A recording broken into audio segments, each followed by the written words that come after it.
दोस्तों नमस्कार। गुरुकुल के इस नए एपिसोड में आपका स्वागत है। मैं हूं परेश पाठक। आज हम जिस विषय पर बात करने जा रहे हैं वो है डीप स्टेट और मध्यम वर्ग। ये एक नया शब्द है। धीरे धीरे आप सभी लोग इससे परिचित हो रहे होंगे या हो गए होंगे। बहुत गंभीर विषय है और बहुत महत्वपूर्ण शब्द है, इसलिए इसको बार बार समझा जाना चाहिए हर स्तर पर। कई लोगों ने इसे अपने हिसाब से आपको समझाया होगा। एक बार हम भी यह प्रयास करना चाहते हैं। जो इसकी शाब्दिक भूमिका है वह इस प्रकार है कि वे लोग जो सत्ता को अनधिकृत रूप से भोगते हैं या वर्तमान सत्ताओं को जो बदल देना चाहते हैं और लंबे समय तक उसका अपने तरह से उपभोग करना चाहते हैं, और ऐसे अनधिकृत और नकारात्मक शक्तियों का समूह है डीप स्टेट। यह निरंतर कार्य करता है। आप सोच रहे होंगे कि यह आपके आसपास किस प्रकार होता है, यह इससे आपका क्या लेना देना है। यह संभवतः अमेरिका या ऐसे बड़े राज्यों में या राष्ट्रों में ही होता होगा, परंतु ऐसा नहीं है। अमेरिका में बैठने वाले लोग हों या आपके आसपास, सत्ता हर जगह है। हर स्तर पर ऐसे लोग हैं जो लंबे समय तक अनधिकृत रूप से नकारात्मक शक्तियों को एकत्र करके उन सभी शक्तियों को एकत्र कर लेना चाहते हैं जो आपके आसपास के संसाधनों को लूट ले और उन्हें लंबे समय तक मुनाफा देते रहे। आप आज मध्यम वर्ग में जितने लोग हैं वो अपने जीवन से संघर्ष कर रहे हैं, इसलिए बार बार वे सोचते हैं कि इन सब चीजों से हमें क्या लेना देना।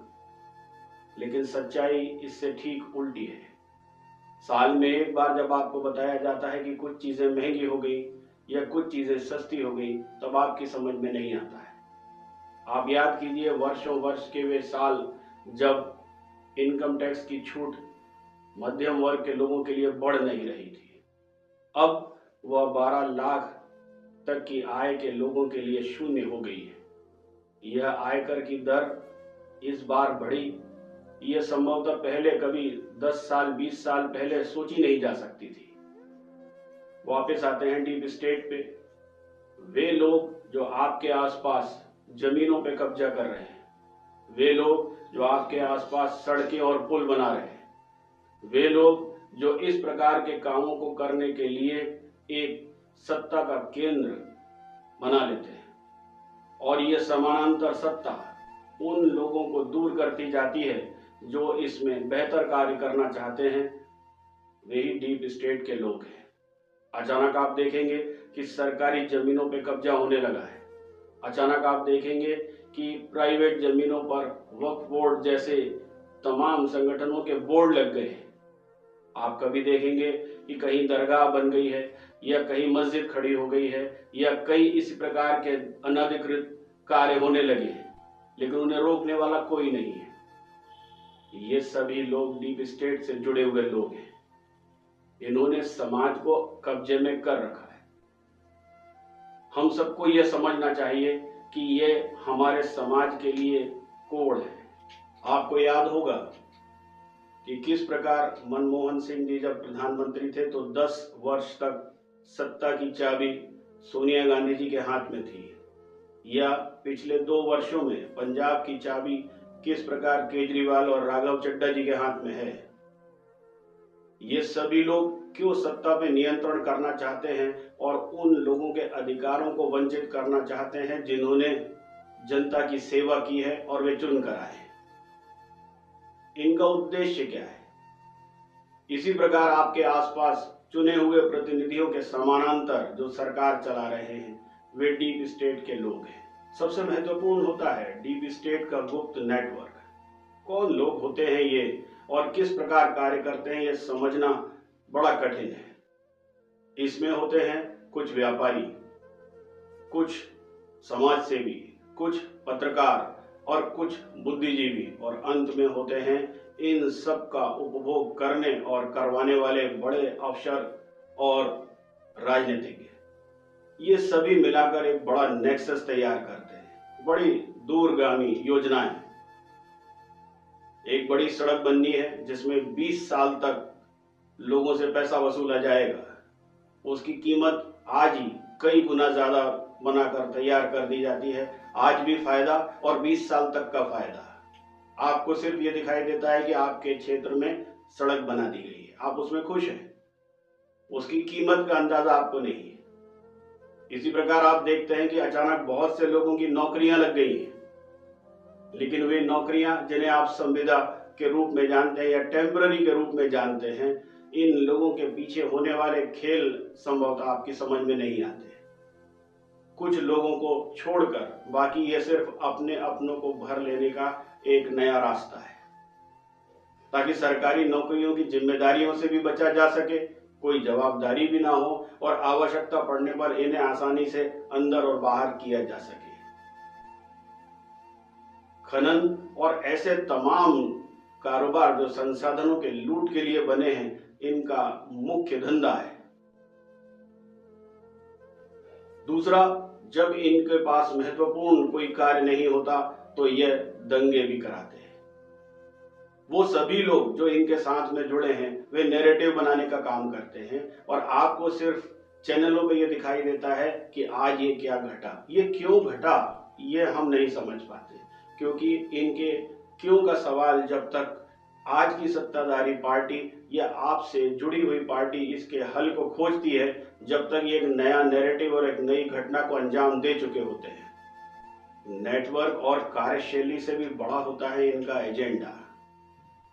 सीधे रूप से आप ये देखेंगे कि ये हमेशा आपको गरीबी, बेरोजगारी और महंगाई की बात करते हुए दिखाई देंगे। आपको ऐसा लगेगा कि ये सिर्फ हमारी ही बात कर रहे हैं, हमसे जुड़े हुए लोगों की ही बात कर रहे हैं, लेकिन ऐसा नहीं है।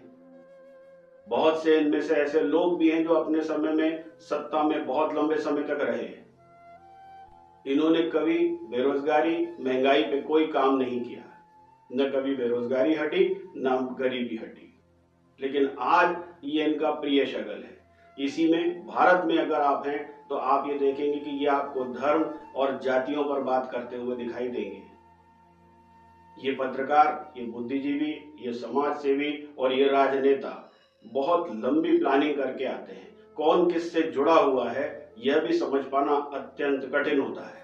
अचानक एक समाज सेवी उठकर सुप्रीम कोर्ट में अपील करता है।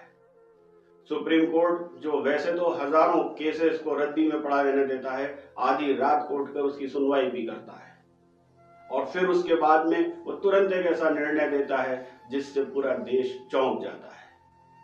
आपने ये घटना अभी रोहिंग्याओं के बच्चों को दिए जाने वाली शिक्षा से संबंधित घटना में देखी होगी। वे लोग जो अनधिकृत रूप से हमारे देश में घुस आए हैं, वे लोग जो निरंतर अपराधों में लिप्त हैं और वे लोग जिन्हें सजा दी जानी चाहिए, जिस प्रकार अमेरिका हमारे देश के लोगों को डिपोर्ट कर रहा है, इन्हें वापस भेज देना चाहिए। उन्हें अचानक शिक्षा देने का, भोजन देने का और रहने की व्यवस्था करने का आदेश प्राप्त होता है। ये आदेश समझ से परे है। जब हमारे देश में संसाधनों की कमी है, गरीब लोगों को अनाज बांटा जा रहा है और भारत यूएन की शरणार्थी नीति का भाग भी नहीं है, यानी कि हम नहीं चाहते कि बाहर के शरणार्थी हमारे देश में आए, क्योंकि हमारे देश में गरीबी आज भी एक मुद्दा है। बहुत से गरीब लोग हैं और हम उनका जीवन स्तर आगे बढ़ाना चाहते हैं। ऐसे समय में एक एनजीओ की बात पर सुप्रीम कोर्ट का इतना बड़ा निर्णय आ जाना कम से कम हमारे जैसे सामान्य लोगों की समझ में तो नहीं आता है। कहां तक कौन किससे जुड़ा है, ये जब तक आप समझ पाते हैं, जब तक ये अपना काम कर चुके होते हैं। हम सबको ये समझना होगा कि हमारे आसपास जो बड़े निर्णय हो रहे हैं, संसाधनों से संबंधित, बड़े प्रोजेक्ट से संबंधित, इंफ्रा से संबंधित, उसके बारे में आप जानकारी रखें। भारत में एक बहुत बड़ा वर्ग है जो धीरे धीरे सोशल मीडिया के माध्यम से चीजों को समझ रहा है और वही उम्मीद की किरण है। उसी से हम ये कहना चाहते हैं कि इस नेक्सस को पहचाने और अपने आसपास चर्चा में लाएं। आवश्यकता पड़ने पर कम से कम इनके सपने पूरे ना हो, इसके लिए हम कार्य कर सकेंगे।